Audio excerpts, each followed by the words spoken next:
Hello everyone. Before we start, make sure to like and subscribe to the channel and leave a comment with where you're from and what time you're watching. That way, YouTube will keep showing you stories just like this one. Now, let's begin.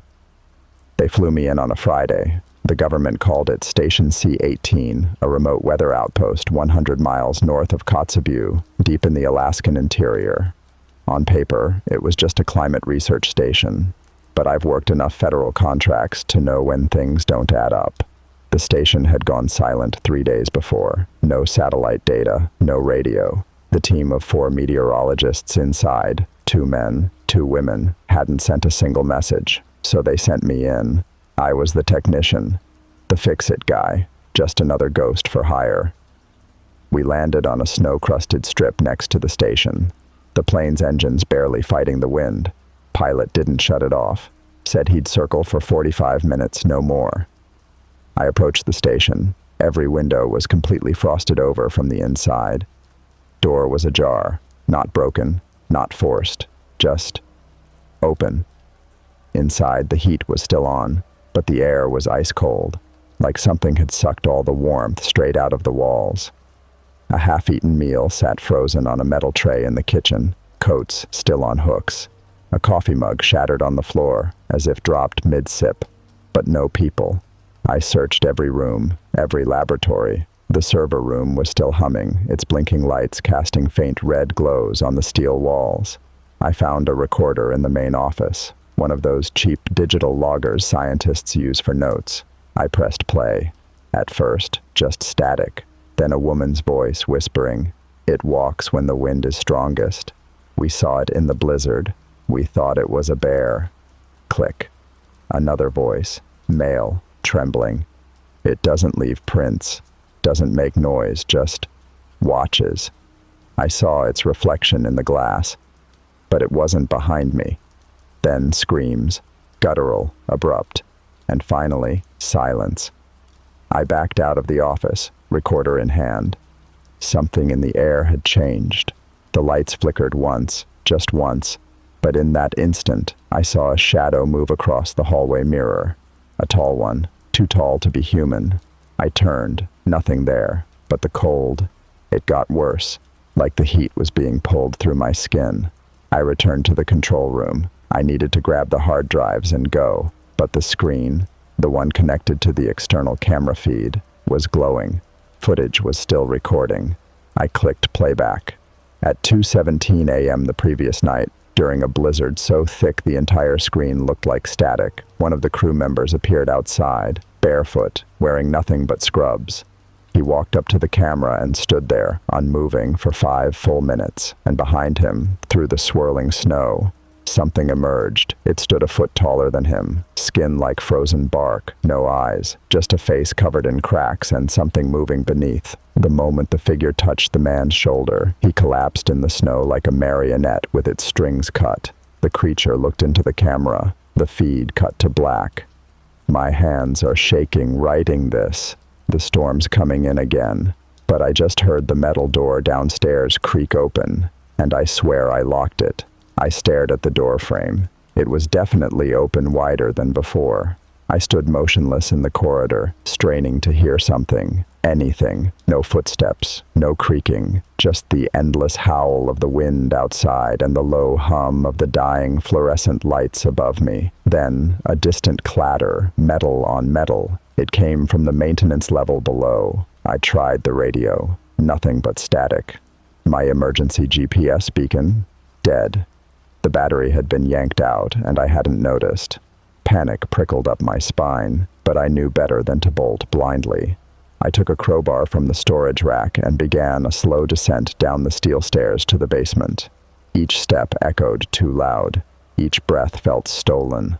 The maintenance hallway was lit only by the flicker of a backup bulb, barely functioning, like the building was struggling to stay alive. Pipes lined the ceiling, dripping with condensation. A single, thin trail of water slithered down the center of the floor like a breadcrumb trail. But it wasn't water. I knelt.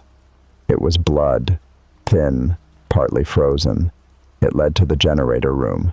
I opened the door slowly. The smell hit first, metallic and sharp like rusted iron and old meat. The walls were covered in frost, and in the corner lay one of the researchers, or what was left of her. Her eyes were frozen open, mouth agape, arms twisted backward, as if she'd been yanked from behind with such force her joints snapped. Her skin was covered in what looked like thin, branching cracks, as if something had tried to freeze her from the inside. And drawn in frost on the wall above her were the words, "I see through glass." I stumbled back, almost falling. That's when I remembered the mirror in the hallway, the one where I'd seen a shadow. I sprinted back upstairs, my boots slipping on the frost-covered floors. But as I rounded the corner, the mirror was no longer fogged. It was crystal clear, and behind me, in the reflection only, was a figure. I turned. Nothing, but in the mirror, it was still there. It moved when I did. It stood just behind my shoulder, featureless and towering, like a person made of shattered ice and withering flesh, veins glowing beneath the surface. And then, it raised one long, clawed hand. I turned and swung my crowbar. Nothing, but the mirror cracked down the center.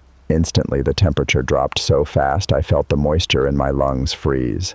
I ran, through the corridor, past the kitchen, to the exit, but every window I passed showed that same figure following me inside the reflections. No footsteps, no breathing, just a presence in the glass. I burst through the front door and into the snow. The wind hit me like a hammer, but I didn't stop. I sprinted to the landing strip, praying the pilot had circled back. Through the snow, I saw blinking lights. The plane, its side door was open. I dove in, yelling at the pilot to go. He turned, startled, and looked past me. His face went white. He slammed the controls and we lifted off. From the window, I saw the station growing smaller in the distance, and one final time saw my own reflection in the glass. Except I wasn't alone. A second face was staring back at me from inside the window, smiling, cracked, cold. I took the job because it paid well. Too well. They needed a field tech for weather stations in the Alaskan interior, monitoring pressure systems near the Brooks Range. They said it was isolated. They didn't say how isolated. The town I was stationed in, Victor's Pass, wasn't even on the official state maps. A mining community, long abandoned except for a dozen or so residents who refused to leave. All elderly, all hollow-eyed. They stared too long. They blinked too slow. They whispered when I passed, but not in English.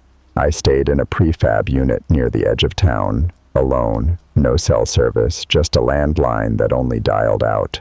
Nights were impossibly still, no wind, no wildlife, just the creak of ice expanding. Sometimes it sounded like a voice under the snow. By the third night, something began knocking, not at the door, but under the floorboards. I told myself it was the pipes. I didn't have pipes. The next morning, I found boot prints around the cabin, not mine. No one in the village admitted coming up that far. I checked for wildlife, bears, moose, but the tracks were human, barefoot, toes spread unnaturally wide. On the sixth day, my weather equipment stopped transmitting. I climbed the ridge to check on the station. The wires had been cut, not snapped by wind, clean, deliberate slices. On my way back down, I found something buried in the snow, a mitten, frozen stiff, still holding a human hand inside it. Just the hand. No body. When I ran to report it to town, no one answered their doors.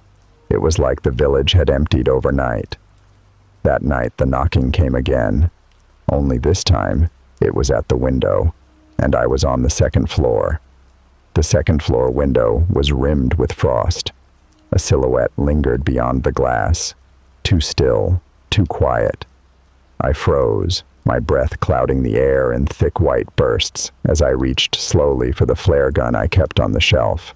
The figure didn't move, didn't breathe, just stood, head tilted sideways, palms pressed gently against the pane, fingers long, inhumanly long, and pressed so hard I could see each creased line in the ice. Then it blinked, A single, slow blink, like a glacier closing its eye. I fired the flare. It shattered the window and sent the figure reeling backward into the darkness, its scream muffled under a layer of snow that rose like a wave behind it. I didn't wait to see where it went. I grabbed my parka, flashlight, emergency radio, and ran. The path into town was gone. The snow had covered it entirely in just hours. Worse, the snow was wrong, smooth and untouched except for those same barefoot tracks, looping around my cabin, around the trees, around me. I followed them for a while. They didn't lead to town. They led out, toward the frozen lake. At the center of the lake stood a figure, not the one from the window. This one was dressed like a miner, circa early 1900s. Oil-stained canvas, rusted buttons, a cracked helmet still on its head. I should have turned around, but I couldn't. Something about the air pulled me forward, thick, humming with static. As I stepped onto the ice, I noticed others in the distance. More figures, motionless, staring. Then the ice sang. That's the only way to describe it. A high, keening tone that made my teeth ache. The ice shifted, groaned, and suddenly opened, not cracked, opened. A clean circular hole, perfect as a mouth yawning wide, and from the hole, they began to rise. Not people, not anymore.